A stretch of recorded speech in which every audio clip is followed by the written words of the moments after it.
بسم اللہ الرحمن الرحیم، السلام علیکم۔ مبشر وائس یوٹیوب چینل میں آپ سب دوستوں کو خوش آمدید کہتے ہیں۔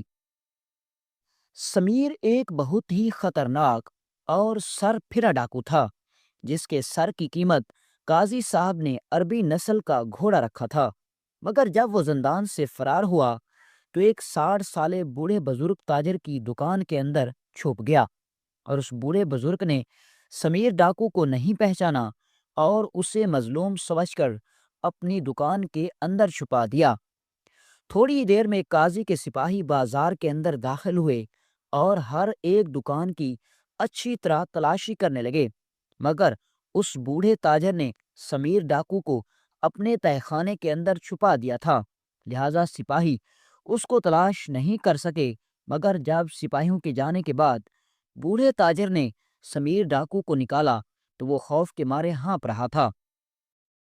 اس نے بوڑھے تاجر سے پانی مانگا تو بوڑھے تاجر نے اسے شہد ملا کر دودھ پلایا، مگر جب سمیر ڈاکو وہاں سے رخصت ہوا تو اس نے بڑی ہی چالاکی سے بوڑھے کے گودام سے سونے کے سکوں سے بھری ہوئی تھیلی چرا لی اور بوڑھے تاجر کی بے وقوفی پر مسکراتا ہوا دکان سے چلا گیا۔ لیکن جب وہ بازار سے جا کر اپنے اصل ٹھکانے پر پہنچا تو اسے پتا چلا کہ میں تو اس تاجر کو ہی بے وقوف سمجھ رہا تھا، لیکن اس بوڑھے تاجر نے ہی مجھے لوٹ لیا۔ کیونکہ جب دوستو یہ واقعہ ایک کتاب ہسٹری آف سلطان صلاح الدین ایوبی کے اندر درج کیا گیا ہے، اور یہ واقعہ بڑا ہی منفرد اور انوکھا واقعہ ہے۔ مصر کے شہر منصورہ کے اندر ایک چھوٹی سی جھونپڑی میں ایک بوڑھا بزرگ اور ایک بوڑھی عورت رہتے تھے۔ بوڑھے بزرگ کے پاس ایک گھوڑا اور ایک تانگا تھا۔ بوڑھا بزرگ صبح سویرے اپنے گھوڑے کے پیچھے تانگے کو جوڑ کر بازار چلا جاتا اور بازار کے چوراہے پر کھڑا ہو جاتا اور مسافروں کا انتظار کرتا۔ تھوڑی دیر گزرنے کے بعد کوئی نہ کوئی سواری بوڑھے تانگے والے کے پاس آتی اور وہ بوڑھا اس سواری کو اپنے تانگے پر بٹھا کر اپنی منزل مقصود پر پہنچا دیتا، اور اس کے بدلے میں اسے وہ مسافر چاند سکے دے دیتا، اور اسی طرح کرتے کرتے ایک دن میں وہ بوڑھا بزرگ کئی سواریوں کو اپنی منزل مقصود پر پہنچاتا، اور اسی طرح وہ ایک دن میں 8 سے 10 سکے کما لیتا۔ جیسے ہی شام کا وقت ہوتا، بوڑھا بزرگ بازار میں اپنے گھوڑے کے لیے چارہ خریدتا اور اپنی بیمار بوڑھی بیوی کے لیے دوا خانے سے دوائیاں خریدتا۔ کچھ کھانے پینے کی اشیاء خرید کر بچ جانے والے سکے اپنی تھیلی میں ڈال کر اپنے گھر کی طرف واپس چلا جاتا اور آ کر اپنے گھوڑے کو ایک چھوٹی سی جھونپڑی کے نیچے باندھ دیتا، اس کو چارہ ڈالتا اور سامان اٹھا کر جھونپڑی میں آ جاتا، اور جب وہ جھونپڑی میں پہنچتا تو اس کی بوڑھی بیوی اپنے شوہر کے لیے کھانا بنا کر انتظار کر رہی ہوتی۔ وہ بوڑھا بزرگ بڑے آرام سے بیٹھ کر کھانا کھاتا، اور تھوڑی دیر آرام کرنے کے بعد وہ اپنی تھیلی سے وہ سکے نکالتا، اور سکے ایک چھوٹا سا صندوق رکھا ہوا تھا، وہ صندوق کا ڈھکنا کھولتا، اس میں وہ سکے ڈالتا اور پھر سارے سکوں کو گنتا، اور پھر اس صندوق کو تالا لگا کر اپنی جگہ پر رکھ کر اللہ سے دعا کرتا، اے میرے مالک، میرے ان سکوں میں برکت ڈال دے تاکہ میں اپنے اکلوتے بیٹے کو یہ رقم بھجوا سکوں۔ اس بوڑھے بزرگ اور اس بوڑھی عورت کا صرف ایک ہی اکلوتا بیٹا تھا، جو کہ کہرا شہر کے ایک اعلیٰ مدرسے میں پڑھائی کر رہا تھا۔ جیسے اس کے بیٹے نے ہوش سنبھالا تو اس کے باپ نے اسے اچھی تعلیم دلوانے کے لیے کہرا شہر کے اعلیٰ مدرسے میں بھیج دیا تھا، اور پھر جب چند دن گزر جاتے تو وہ بوڑھا بزرگ ڈھیر سارے سکے جمع کر لیتا، تو وہ سکے اٹھا کر اپنے بیٹے کی طرف بھجوا دیتا، اور پھر اسی طرح ہر روز کی طرح وہ سکے جمع کرنے لگ جاتا۔ اس کے بیٹے کا نام حسنین تھا، جو کہرا شہر کے مدرسے میں تعلیم حاصل کر رہا تھا۔ اس کے بوڑھے باپ نے اس کی بچپن سے لے کر اتنے سال گزر جانے تک اپنے بیٹے کی ہر ضروریات کا خیال رکھا، خود سارا دن مزدوری کرتا، لیکن اپنے بیٹے کے پاس ہر وقت رقم بھیجتا رہتا، تاکہ اگر میرے بیٹے کو کسی چیز کی ضرورت پڑے تو اپنے پاس موجود اس رقم سے خرید سکے۔ اسے کسی سے مانگنے کی ضرورت نہ پڑے۔ وقت گزرتا رہا اور اسی طرح کرتے کرتے کئی سال گزر گئے۔ ایک دن بوڑھا بزرگ اپنا تانگا جوڑ کر جب بازار پہنچا تو تندور والے نے اس سے بتایا کہ آج تمہارے بیٹے کے نام کی چٹھی آئی ہوئی ہے، لہذا تم اپنی چٹھی اٹھا لو۔ تندور والے کو کوئی اس کے بیٹے کی چٹھی دے کر گیا تھا تاکہ اس کا باپ جب آئے اسے دے دینا۔ اپنے بیٹے کی چٹھی کا سن کر وہ بوڑھا تانگے والا بڑا خوش ہو گیا۔ کپ کپاتے ہوئے ہاتھوں سے اس نے تندور والے کے ہاتھوں سے چٹھی لی تو تندور والے نے بوڑھے کو کہا، بابا جی آپ اتنی سردی کے اندر آرام کر لیتے، آج کے دن بازار نہ آتے، سردی کی وجہ سے آپ کے ہاتھ اتنے کپ کپا رہے ہیں، آئیں میرے تندور پر تھوڑا سا اپنے ہاتھوں کو گرم کر لیں تاکہ تم سے یہ چٹھی سنبھالی جا سکے۔ جس طرح تم اپنے ہاتھوں کو کپ کپا رہے ہو یہ چٹھی تمہارے ہاتھ سے گر جائے گی۔ یہ سن کر بوڑھے نے کہا، میں اپنے ہاتھوں کو بعد میں گرم کر لوں گا، پہلے میرے بیٹے کی چٹھی مجھے دے دو۔ تندور والے نے چٹھی اٹھائی اور اسے دے دی۔ وہ بوڑھا بازار میں موجود ایک تاجر کے پاس گیا جس سے وہ ہمیشہ اپنے بیٹے کی چٹھی پڑھایا کرتا تھا۔ وہ فوراً اس تاجر کے پاس گیا اور اس سے کہا، تاجر صاحب میرے بیٹے کی چٹھی آ گئی ہے، کیا تم مجھے چٹھی پڑھ کر دے سکتے ہو؟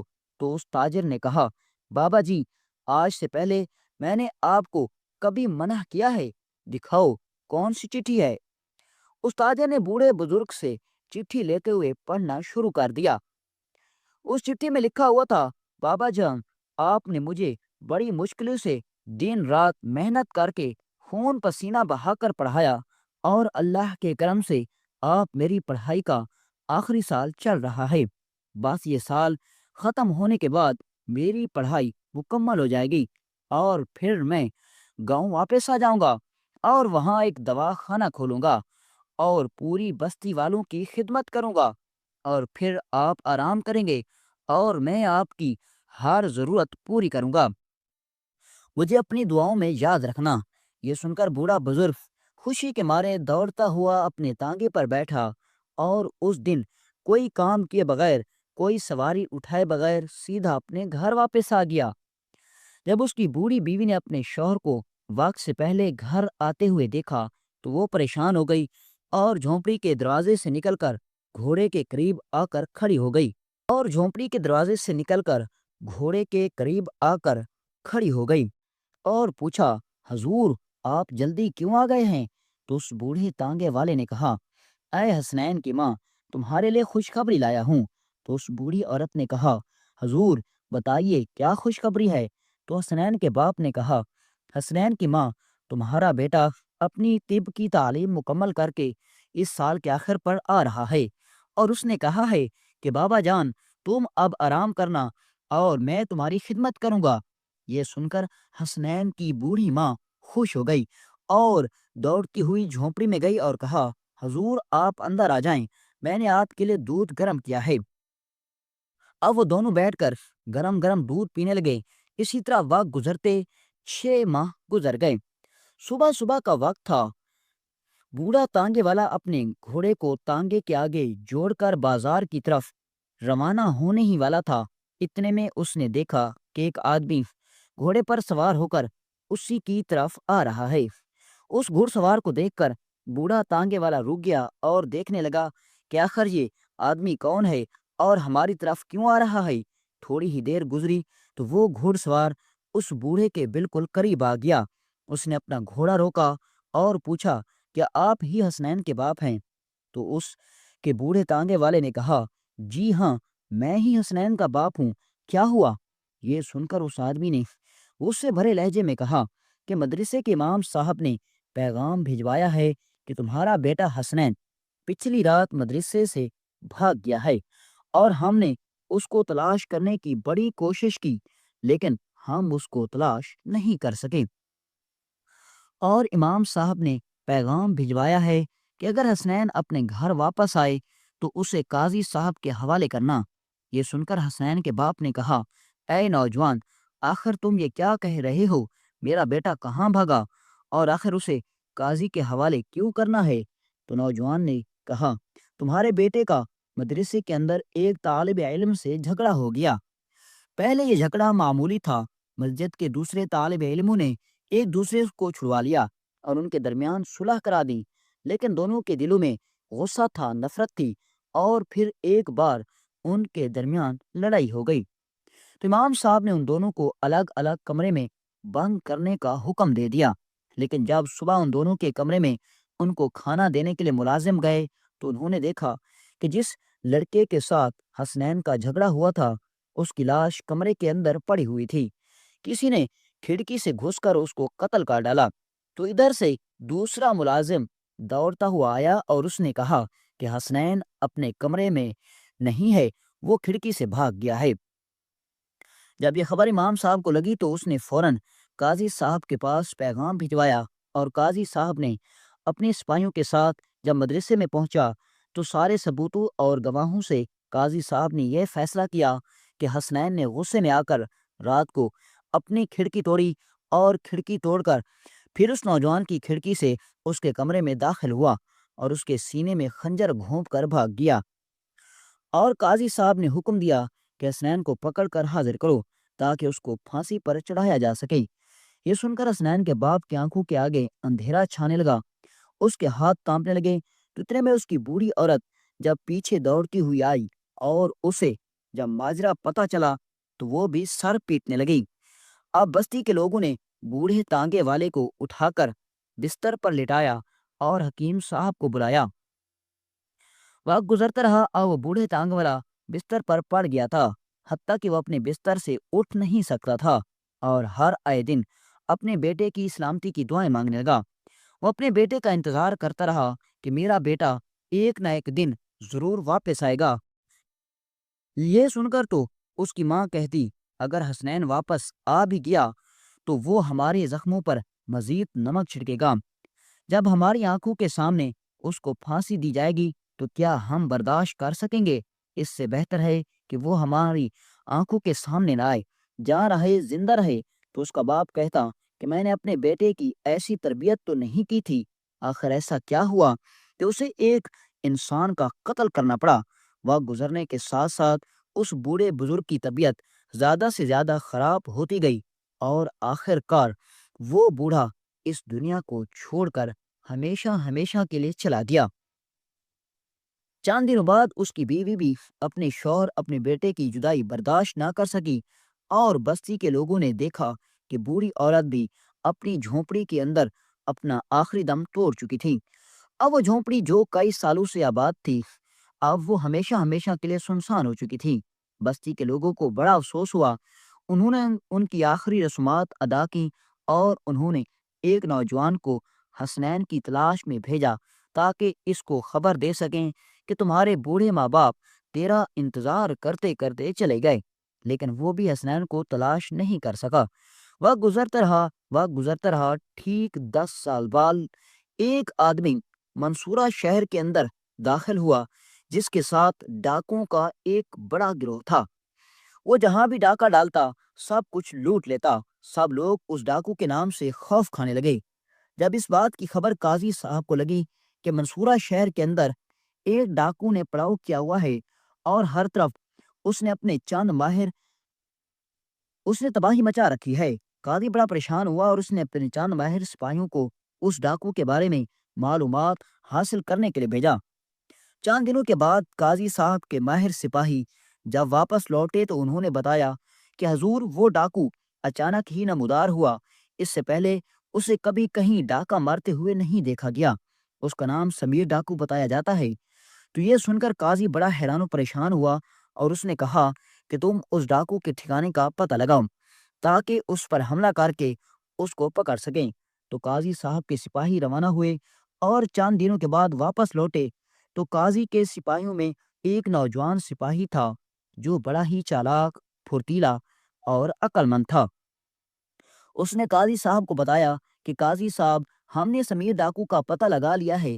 قاضی صاحب وہ بڑا ہی خطرناک ڈاکو ہے، اس کے پاس جدید ہتھیار ہیں، اس کے علاوہ وہ ہر وقت چوکنا رہتا ہے، اور مجھے خبر ملی ہے کہ وہ منصورہ کی پہاڑیوں کے اندر چھپا ہوا ہے۔ اگر ہم اس کے ساتھیوں کی تعداد سے 2 گنا زیادہ اپنے سپاہی لے کر حملہ کریں تو ہمارے سپاہیوں کی جانب بھی نہیں جائیں گی اور ہم ان پر پوری طرح قابو پا لیں گے۔ تو یہ سن کر قاضی نے کہا ٹھیک ہے، لیکن ایک بہت بڑا منصوبہ ہے، لہذا اتنے زیادہ سپاہی میرے پاس نہیں ہیں، مجھے سلطان کی مدد لینی ہوگی۔ تو قاضی کے اس نوجوان اور بہادر سپاہی نے کہا قاضی صاحب، کیا سلطان معظم آپ کی مدد کریں گے؟ تو قاضی صاحب نے کہا آپ نہیں جانتے کہ میرے سلطان، سب سے عظیم سلطان، سلطان صلاح الدین ایوبی، اگر ضرورت پڑی تو وہ خود بھی اپنی جان دینے کے لیے حاضر ہو جائیں گے۔ تو یہ سن کر قاضی صاحب نے اپنے سپاہیوں کو حکم دیا کہ ہم ابھی اور اسی وقت سلطان کے محل کی طرف روانہ ہوں گے۔ چند دنوں کے سفر کے بعد جب سپاہی قاضی صاحب سلطان صلاح الدین ایوبی کے محل پہنچے تو اس وقت سلطان صلاح الدین ایوبی محل کے چبوترے پر کھڑے سیر و تفریح کر رہے تھے۔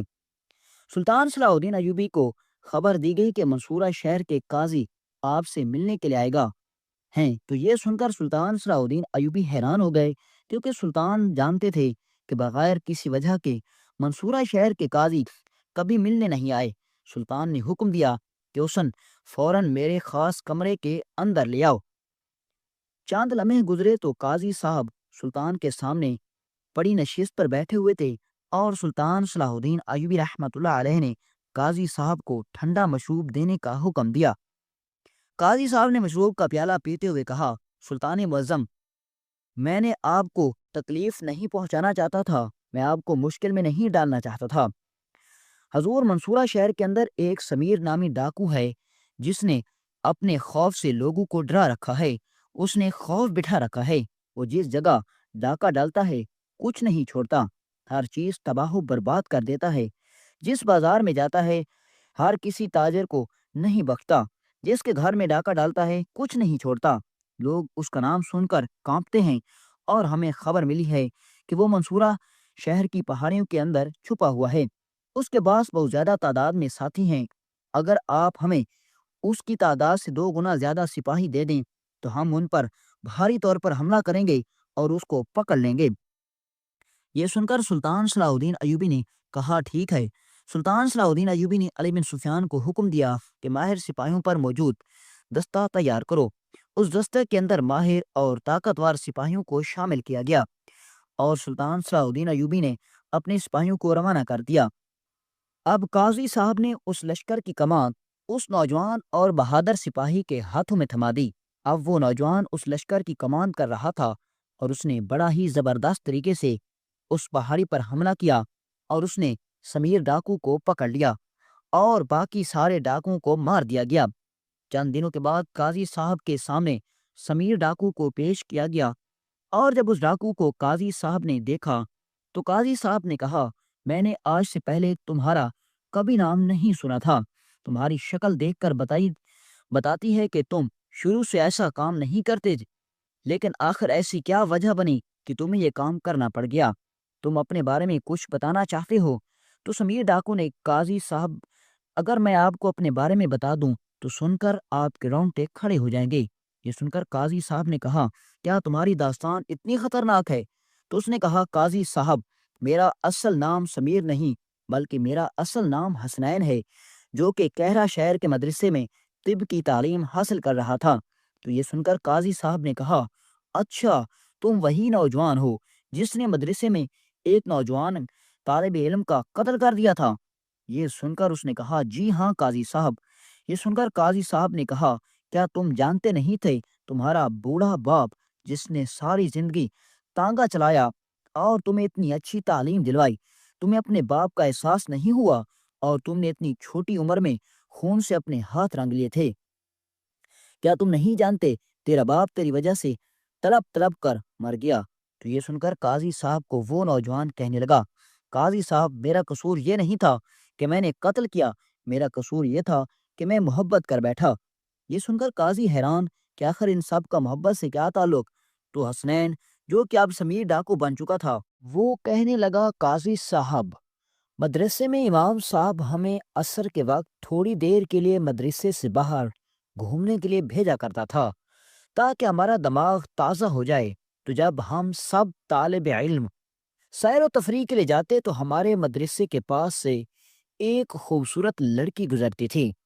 قاضی صاحب، جب میں نے اس لڑکی کو دیکھا تو میں اس پر فدا ہو گیا اور اس سے محبت ہو گئی۔ ایک دن میں اپنے سب دوستوں کے ساتھ بیٹھا اس لڑکی کی بات کر رہا تھا تو وہ لڑکا وہاں آ گیا اور اس نے کہا کہ آج کے بعد تم نے اس کا ذکر نہیں کرنا، کیونکہ میں اس سے محبت کرتا ہوں اور وہ بھی مجھ سے محبت کرتی ہے۔ حتیٰ کہ میں نے اس کو خط بھی لکھ ڈالے اور اس نے میرے ایک خطوط کا جواب بھی دے دیا۔ تو یہ سن کر قاضی صاحب میں سخت غصے میں آ گیا۔ میں اس سے حسد کرنے لگا کیونکہ وہ نوجوان مجھ سے زیادہ خوبصورت تھا اور ہماری اسی بات پر لڑائی ہو گئی۔ لیکن مدرسے کے امام صاحب نے ہمیں ایک دوسرے سے الگ کر دیا۔ جب دوسری مرتبہ لڑائی ہوئی تو میں نے تو امام صاحب نے ہمیں الگ کر کے کمرے میں بند کر دیا۔ جب مدرسے کے امام صاحب نے مجھے کمرے کے اندر الگ بند کیا تو میں نے رات کو ایک منصوبہ بنایا کہ اگر میں نے اس نوجوان کو زندہ چھوڑ دیا تو یہ مجھ سے میری محبت چھین لے گا۔ لہٰذا میں نے غصے میں اپنی حفاظت کے لیے موجود خنجر نکالا اور کھڑکی سے بھاگ کر اس کا قتل کر ڈالا۔ جب میں نے اس کا قتل کیا تو اب مجھے احساس ہو گیا کہ میں نے اس کو تو مار دیا ہے، لہٰذا میں بھی زندہ نہیں بچوں گا۔ لہٰذا میں چاہتا تھا کہ پھانسی پر چڑھنے سے پہلے ایک بار میں اپنے ماں باپ کو مل سکوں۔ لیکن جب میں مدرسے سے بھاگا تو اگلی صبح ہر طرف قاضی کے سپاہی مجھے تلاش کرتے ہوئے نظر آ رہے تھے۔ میں بھیس بدل کر بڑی ہی مشکل سے اپنی جان بچا کر وہاں سے نکل گیا۔ لیکن اب مجھے یقین ہو گیا تھا کہ اگر میں اپنے ماں باپ سے ملنے کے لیے گیا تو قاضی کے سپاہی مجھے ضرور پکڑ لیں گے۔ لہٰذا میری خواہش تھی کہ میں پھانسی پر چڑھنے سے پہلے اپنے ماں باپ کو ایک بار ضرور ملوں۔ لیکن قاضی صاحب، چند دنوں کے بعد مجھے خبر ملی کہ میرے ماں اور باپ دونوں اس دنیا سے تڑپ تڑپ کر چلے گئے۔ بس وہ دن میرے لیے قیامت کا دن تھا۔ بس اس دن سے میں نے ٹھان لیا کہ میں کبھی بھی قانون کے حوالے خود کو نہیں کروں گا۔ بس اس دن سے میں ایسے لوگوں کے ساتھ اٹھنے بیٹھنے لگا جو جہاں مجھے خود کو محفوظ سمجھتا، اور اسی طرح کرتے کرتے میں ایک ڈاکو کے گروہ میں داخل ہو گیا۔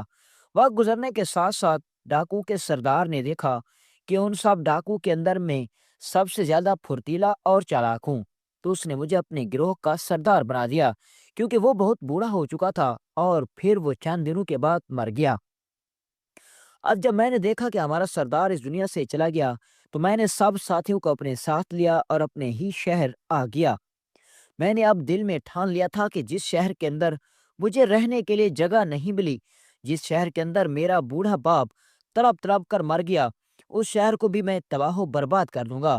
اس شہر کے اندر کوئی ایسا انسان نہیں بچے گا جو ایک وقت کی روٹی کھانے کے قابل ہو۔ یہ سن کر قاضی نے کہا، تم بہت ہی ظالم انسان ہو۔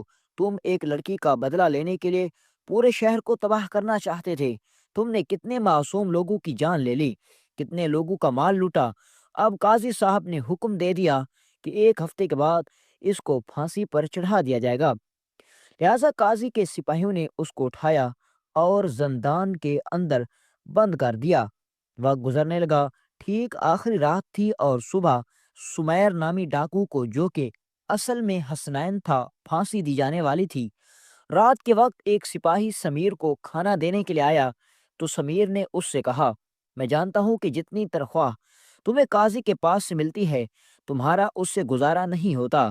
تم اپنے بچوں کو وہ خوشی نہیں دے پاتے جتنی تمہارے بچوں کو چاہیے۔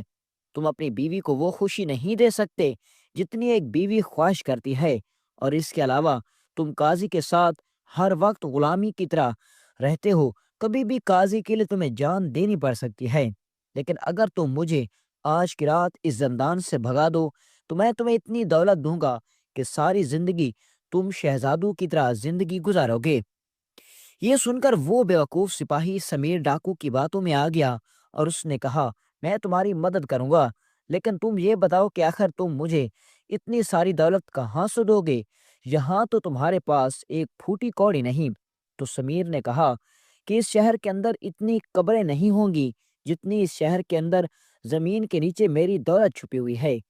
یہ سن کر سپاہی حیران ہو گیا اور کہا، ٹھیک ہے۔ اب جیسے ہی صبح کی اذان کا وقت ہوا تو وہ سپاہی سمیر کو باہر نکالنے کے لیے آیا اور اس نے دروازے پر موجود سپاہی کو نشے والی دعا سنگھائی۔ وہ بے ہوش ہو گیا اور اس سپاہی نے سمیر کو زندان سے فرار کر دیا۔ سمیر نے وعدے کے مطابق اسے اتنی دولت دی، لیکن جیسے ہی صبح ہوئی تو قاضی کو پتہ چل گیا کہ اس سپاہی نے اس کو فرار کرنے میں مدد کی ہے۔ قاضی صاحب نے حکم دیا کہ اس کو زندان میں اندر ڈال دو، اور پھر قاضی صاحب نے حکم دیا کہ شہر کا ایک چپا چھان مارو اور سمیر ڈاکو کو تلاش کرو۔ اب ہر طرف قاضی کے سپاہی، سلطان کے سپاہی سمیر ڈاکو کو تلاش کر رہے تھے۔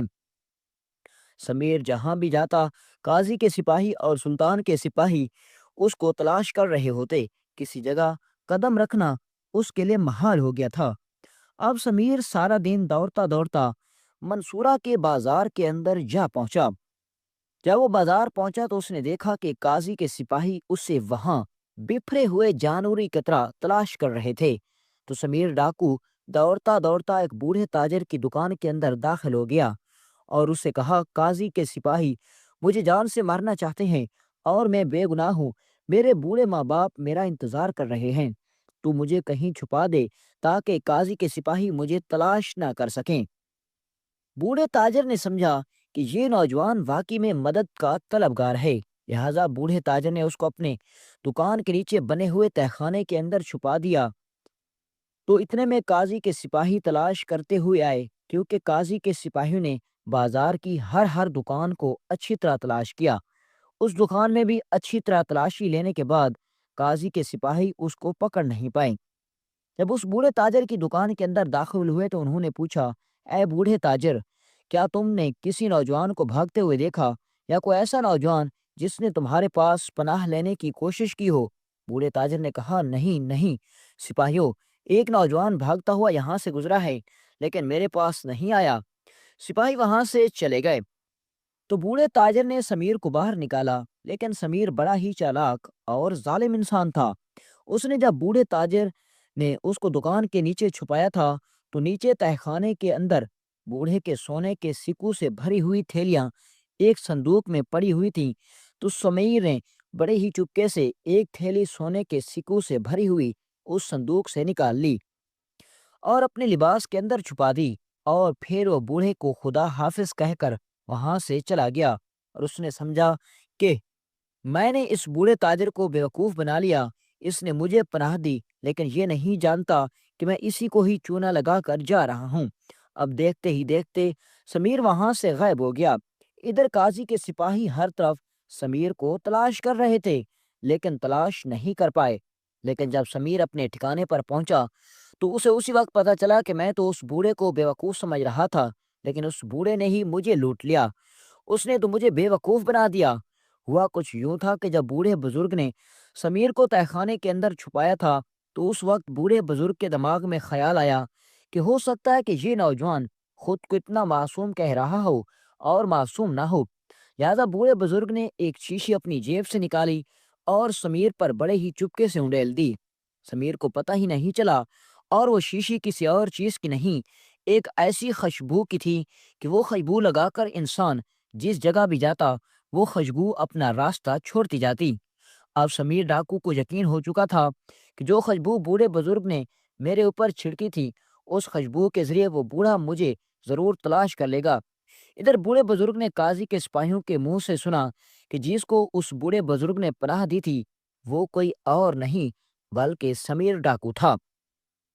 جب یہ بات بوڑھے بزرگ نے سنی تو اس نے قاضی کے سپاہیوں کو بلایا اور کہا کہ میں نہیں جانتا تھا کہ وہ نوجوان بے گناہ ہے یا گنہگار، اس لیے میں نے اس کو پناہ دی اور آپ کو بتایا نہیں، لیکن میں اس کے جسم پر ایک ایسی خوشبو چھوڑ دی ہے، اگر تم میری مدد کرو تو ہم اسی خوشبو کا تعاقب کرتے کرتے اس کے ٹھکانے پر پہنچ جائیں گے۔